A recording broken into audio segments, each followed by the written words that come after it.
impacted by it, and what are the ideological motivating factors behind some of these violent acts.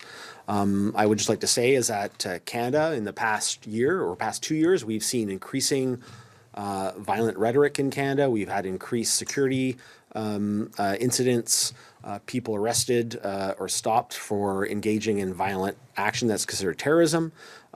We've seen increased targeting also anti-Semitic violence in Canada. So this is not an issue that is outside of Canada. We're connected to global crises, and what happens abroad has an impact directly at home. I'd also like to say is that we've seen also in the past year, terrorist groups can launch violent attacks against other countries that leads to wars and conflicts. We saw that particularly terrorist groups attacking civilians in India that led to a conflict between India and Pakistan. So this is also an important aspect. If we want to prevent conflicts, we have to kind of look at how violent extremist groups can carry out violent attacks and shape these narratives. In 2026, Canada, we're preoccupied with many security issues. We're preoccupied with the U.S.-Canada relationship. We're preoccupied with the war in the Middle East, particularly in Iran. But we also have to keep an eye on terrorist actors who are expanding. They're geographically expanding in Africa and other areas. So this is a primordial foreign policy issue, it's a security issue, and a national security issue for Canada. With that being said, I'd now like to turn the floor and ask my colleague Michael Collins of the Institute for Economic and Peace to talk about this year's Global Terrorism Index. Thank you very much, Kyle, and good morning, everyone. The Global Terrorism Index basically looks into terrorist deaths, incidences, kidnappings and hostages worldwide by different terrorist groups, and looks at those over time. So we track differences from prior years, we track differences over the last decade, and we overlay that with geopolitical aspects and dynamics to be able to understand not only some of the drivers of terrorism around the world, but how those trends are changing over time. So overall, we saw a reduction in the number of terrorist deaths last year by about 20%, in the number of terrorist incidences as well. In fact, if we look at the countries improving, we see that there over 4 times more countries have improved in some of the terrorism metrics than countries that deteriorated. So on the face of it, we see a reduction of terrorism worldwide. At the same time, there are a number of concerning trends. Most concretely for the West, a 280% increase in the number of deaths in the West in particular. We also see, for example, an increasing number of high-profile attacks. The Bondi Beach attack in Australia is an example of that. The New Orleans attack on New Year's Day in the US is another example of that. Overall, 57 deaths in the West and 53 incidents last year. Of increasing and ongoing concern is the increasing number of lone wolf attacks and also the increased participation of minors in terrorist incidences. So 40% of terrorist investigations in the West incorporated minors last year. In the case of France, for example, 20% of terrorist attacks now incorporated minors. And in the UK, there were 80 minors arrested for terrorism offences last year compared to a dozen 5 years ago. Now, it should be put in context as well. The West really represents a very small sliver of all of the terrorism that we're seeing around the world. So if you take, for example, Pakistan, which was the country most impacted by terrorism last year, it had 20 times higher number of deaths compared to North America, Europe, Australia, and all of the Western countries combined. So it's had over 1,000 deaths each year for the last couple of years now, and overtook Burkina Faso as the country most impacted by terrorism. That's driven by groups like, for example, the Taliban in Pakistan, but also the Islamic State. The Islamic State was notably active in Nigeria this year, which is the country that deteriorated most, both in terms of the number of deaths and number of incidences as well. The Nigeria is within or touches upon the Sahel, which continues to be the epicenter of terrorism around the world, primarily driven by terrorism in Mali, Burkina Faso, and Niger. Curiously, we saw a reduction in both deaths and incidences in those 3 countries this year. Rather than the beginning of a new trend, we see this really as a solidification. So the main group operating in that area is Jnim, which is an al-Qaeda affiliate, had been in conflict with the state and with different factions within the Islamic State over the last couple of years, but have solidified enough terrain in many ways to be able to start carving out a geographical caliphate and start to close a lot of the supply lines, a lot of the infrastructure feeding the major cities. So although we've seen a reduction in incidences there, we do expect there to be an increase. One of the characteristics that we do a deep dive on in the Global Terrorism Index this year is around terrorist groups operating what we call borderlands. We see 64% of all terrorist incidents around the world happen within 100 kilometers of a border. Now, that's for a number of different reasons. It can be, for example, the ability to be able to smuggle arms and resources across the border, the ability to melt away across the border, for example. The legacy of colonialism, carving artificial borders through different ethnic groups. Also, natural borders as well tend to have or be constituted by forests, by mountainous areas, which are prime areas for terrorist groups to be able to operate. So if we look at some of the countries that we talked about before, including, the Afghanistan-Pakistan border, this tri-state border within Mali, Niger, Burkina Faso, the Lake Chad Basin, and the Democratic Republic of the Congo, we see these primarily around border areas, including Colombia, for example, which is within now the 10 most impacted countries of terrorism in the world. The last time it occupied that spot was in 2012. Interestingly, in Colombia, it's seen the largest number of deaths this year from terrorism since the inception of the Global Peace Index, and that's prior to the signing of the peace agreement with the FARC and the ELN there. In closing, I'd probably be remiss if I didn't talk very briefly about the Iran war and the potential risk that we see there. So there's three core factors. Number one, the increasing the freedom with which Iran-backed militias across Iraq, across Lebanon, Yemen, and other places are operating. Secondly, the possibility of different individuals and small groups operating either inspired or enraged by the conflict in Iran right here in the West, and we've seen that increasingly in the United States in the Austin bar attack, also right here in Canada with the recent gun attack on a gym in Toronto. And aspects related to that. And then thirdly, just purely instability within Iran. As you see an unstable regime, as you see increased conflict, there are separatist groups within the country, there are ethnic factions within the country who may be vying for power or alternatively may increasingly become marginalized as well. So in closing, over 5,500 deaths from terrorism last year, nearly 3,000, incidences of terrorism as well. Although we saw those top-line reductions, we do see that given the amount of geopolitical conflict that we are seeing around the world, terrorism will continue to feature within the social fabric, not only next year, but for a number of years to come. So with that, I'd love to be able to hand it over to my colleague Phil Gursky for more context. Good morning. Bonjour à tous et à toutes. My name is Phil Gursky. I am a fellow at the Montreal Institute for Global Security, as well as a former counterterrorism analyst for the Canadian Security Intelligence Service. First and foremost, I want to commend Michael and his team at GTI, Global Institute for Economics and Peace, for an amazing report. I tell people that from an open source perspective, as an old Intel hand, that the GTI is simply the best single source of open source data for terrorism internationally. I read it religiously when it comes out every year, and it didn't disappoint again this year. A couple of very brief points. The report does demonstrate yet again that one particular form of terrorism, which we call Islamist terrorism or jihadist terrorism, is by far the predominant form of terrorism globally. It has been since the inception of the Global Terrorism Index in 2014, and I see no reason to speculate as to whether that will change in 2027 going forward.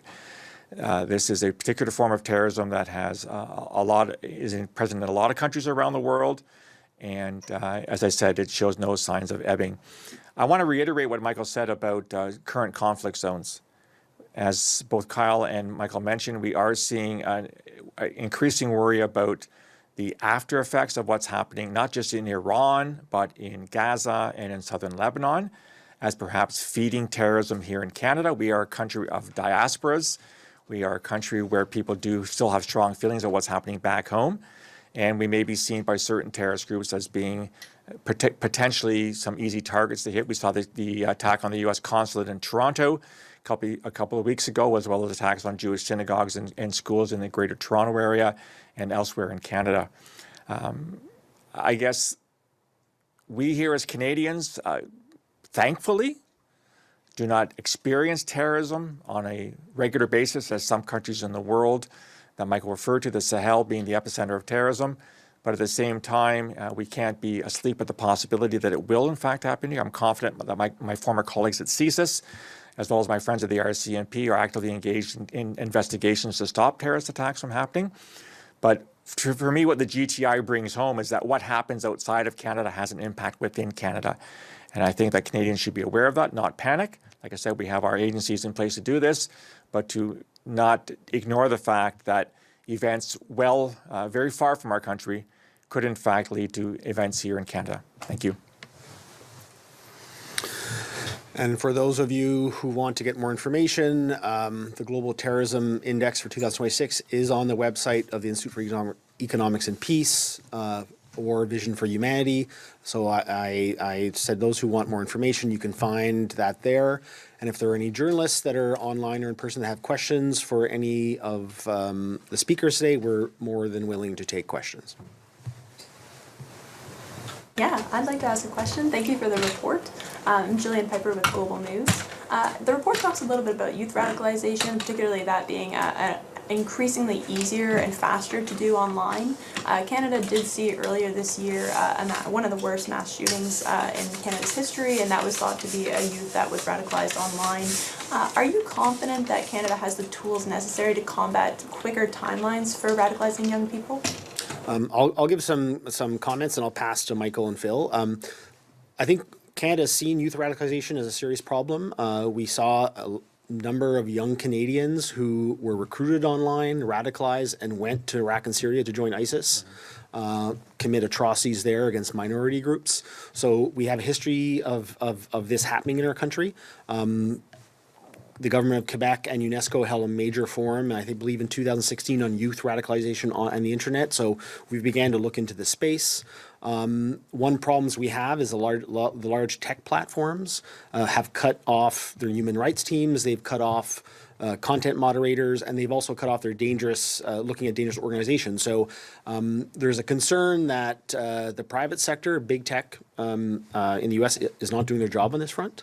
And it's very difficult for governments to kind of legislate because we've seen a reaction by the U.S. government to any regulation of online dangers as being seen as censorship, which I disagree with.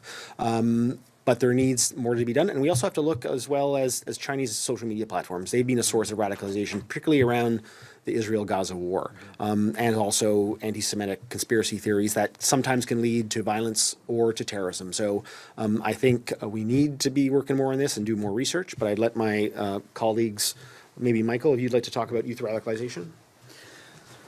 Yeah, I mean, maybe just to note that in all of the conversations that we've been having, it's definitely be a reoccurring theme. And it is increasingly a challenge for the intelligence community and law enforcement in many ways. I mean, they're leveraging the most recent tools, but the fundamentals are that the nature of terrorism and extremism has shifted from largely group-based activities to lone wolf actors, which are inherently a lot more difficult to be able to intercept, because you no longer have those established communications channels. You no longer have those networks that you can try and get into.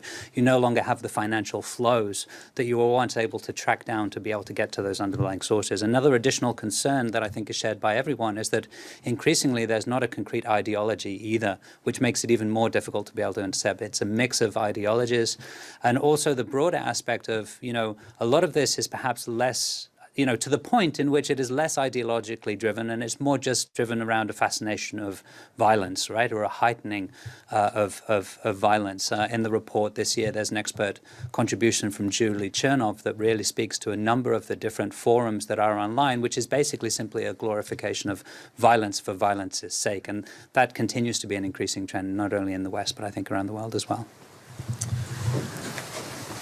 You mentioned the mass shooting in Tumbler Ridge, British Columbia. I should point out that according to the Global Terrorism Index, that would not qualify as an act of terrorism. There was no ideology behind it. It was simply, as Michael said, somebody who glorified violence for the sake of violence. So I would caution not trying to mix too many things into this salad. A lot of forms of violence are simply violence, misogyny, whatever, nihilism, which I don't consider to be ideological either. With respect to youth radicalization, it's also not a new phenomenon. I go back to my time at CSIS with the Toronto 18. I mean, 5 of the 18 who were arrested were young offenders under their criminal code. So we've been dealing with this for a very, very long time. There's no question that young people, I think, are more open to ideas because of their cognitive lack of maturity. But I would also want to stress as well, and this is based on my experience, that the vast majority of people who do go online and do express ideas that are hateful or ideological in nature never actually act on those ideas. And the challenge for CSIS, the RCMP, and law enforcement is to narrow down, well, what do you think is the most likely scenario here? Because you don't have resources, nor should you be monitoring everybody online. Are there any ways to pick out those, what I would call those who walk the walk versus those that just talk the talk? And that's, I think, a challenge that we've been facing for quite some time. There's no question that from a group perspective, of course, you want to use minors for a couple of reasons. A, as I said, they're more easily to influence. Secondly, they get lighter sentences under criminal codes. So they can almost serve as proxy actors in some way. But there certainly is, as Michael pointed out, especially in places like France, you're seeing an uptick in the use of minors or minors that, I wouldn't say spontaneously, but do decide to engage in acts of terrorism. And it is something that obviously has impacts not just for law enforcement, security, intelligence, but I would argue for society in general. And how do you deal with that? Thank you. And if I could just ask a follow-up question. Sure. You referenced earlier Chinese social media as being a platform that can be used to sort of radicalize individuals or perhaps see conspiracy theories. The government did a national security review of TikTok, and it ultimately allowed it to keep operating in Canada. Would you want to see a bigger clampdown on which kinds of applications can be used in Canada? Well, I think a lot of the concerns about TikTok were from national security about data being used and kept by China and then used for future influence operations. However, there is some research that's being said that there have been state-sponsored campaigns from Qatar on TikTok to influence youth in Canada, to portray the Israel-Gaza war in very simplest terms, no nuance. And to radicalize Canadian youth to not want to see a peace settlement between both, but to actually side for one to destroy the other. So I think we need to be looking into these cases. If we do see them taking place, we should have strong conversations with not just big tech in the United States, but also some of these Chinese apps, including some of the AI powered apps like their ChatGPT equivalents. Anybody else would like to come? Just very quickly, this is part of a bigger issue of disinformation online. And as Kyle just said, a lot of AI-generated disinformation. This is a much bigger issue than just radicalization and violence per se. I don't think anybody has a magic bullet to try to figure this thing out. It seems to certainly be getting worse. I would agree with Kyle. I do think that the platforms themselves should have they certainly have a moral responsibility if they identify misinformation or information that may be promoting violence, to remove it. The fact that they've removed their content moderation is very, very worrisome. Should the government put more pressure on the providers? Absolutely. But as Kyle said, we're now in an environment where if you do so, then you invite criticism from... Hello everyone. Today I am testing an interesting tool called hijacking 3D. It's one of these muddy areas that I think we have to try to figure out better, but there's no question that it is having an impact. Maybe just to add, the Institute for Economics and Peace, we're an Australian think tank, and as you may know, we're kind of sort of one of the countries that really sort of went ahead with the social media ban. You know, I think there are different internal views within IEP, but if you ask anyone with children in IEP, I think for the most part they're very, very supportive of that social media ban. Now, to the extent at which that should be extended to other countries, I mean, that's down to context and down to needs. Maybe I'd just highlight one additional thing. You know, it's perhaps less about ownership, and it's just about more the funnel almost. That social media creates. So, you know, you start with an algorithm that if you have, you know, if you are already excited by or alternatively interested in violence, it already leads you down to more extremist routes. That then kind of sort of corrals you into a space where there are people who, you know, think like you and progressively are more extremist as you go down that rabbit hole. That then moves to, you know, the private encryption where there is a lot more grooming, which then leads to that, you know, the attacks. But the underlying feature in that respect there is that a lot of terrorist incidents and acts are committed, yes, by youth, but by youth that have histories of neglect and abuse.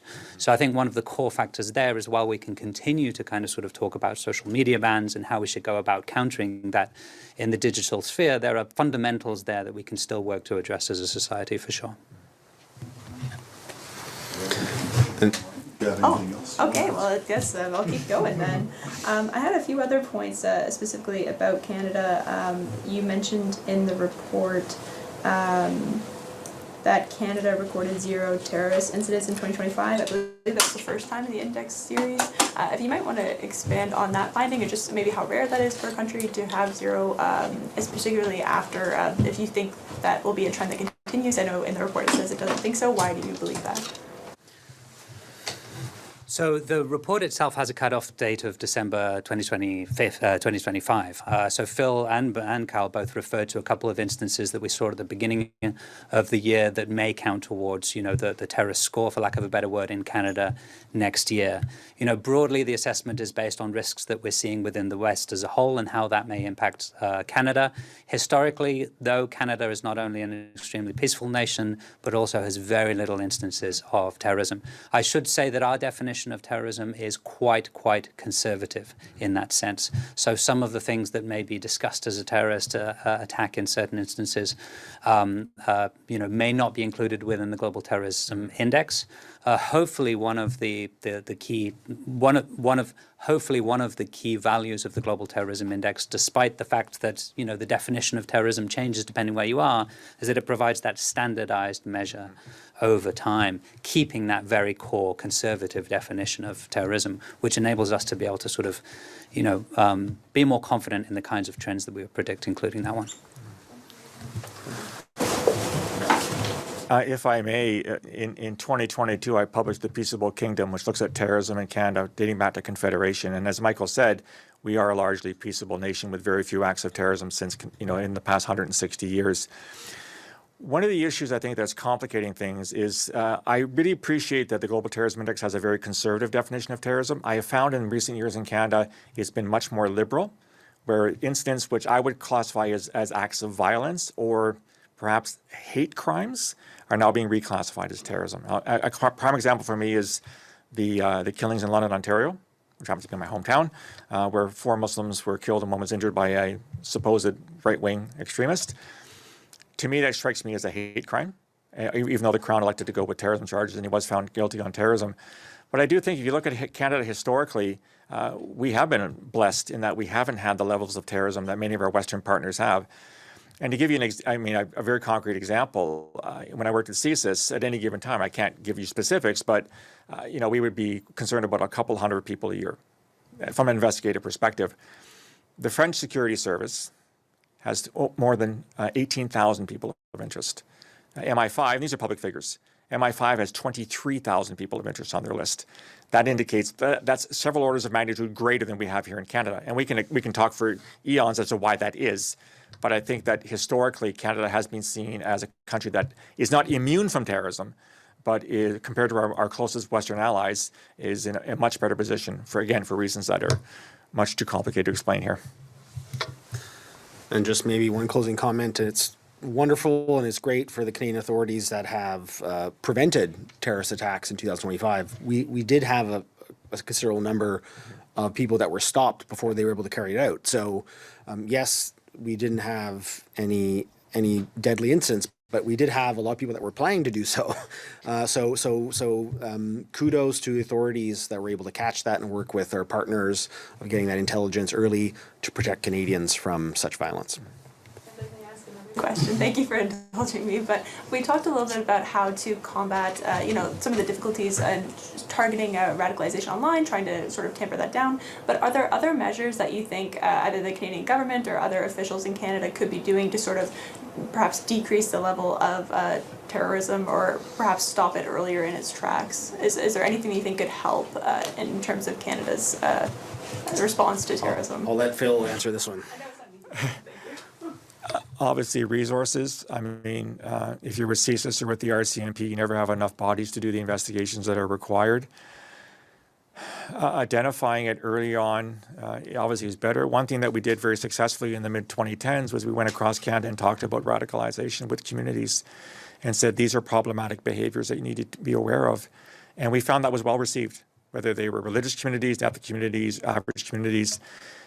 Knowledge is power, and I think if Canadians get a better sense as to what is behavior or ideology or thinking that may in fact lead to violence, the sooner they realize that, the better.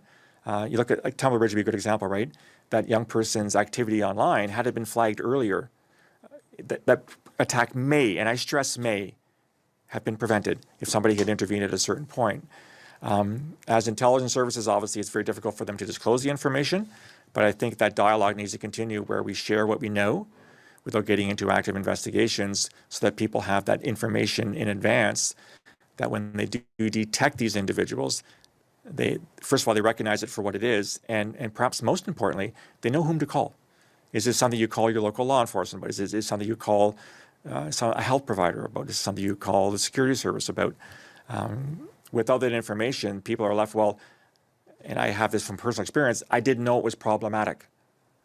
I didn't know that what my son, daughter, father, uncle, cousin was going through would have led to this particular type of incident. After the fact, I now see it. So having that information earlier is something that could be used to possibly prevent the types of violence that you're talking about. And I don't know if there are any other questions from our colleague from Global News or anyone online. Yes. So thank you very much. And once again, the Global Terrorism Index is on the website of the Institutes for Economic and Peace. Thank you.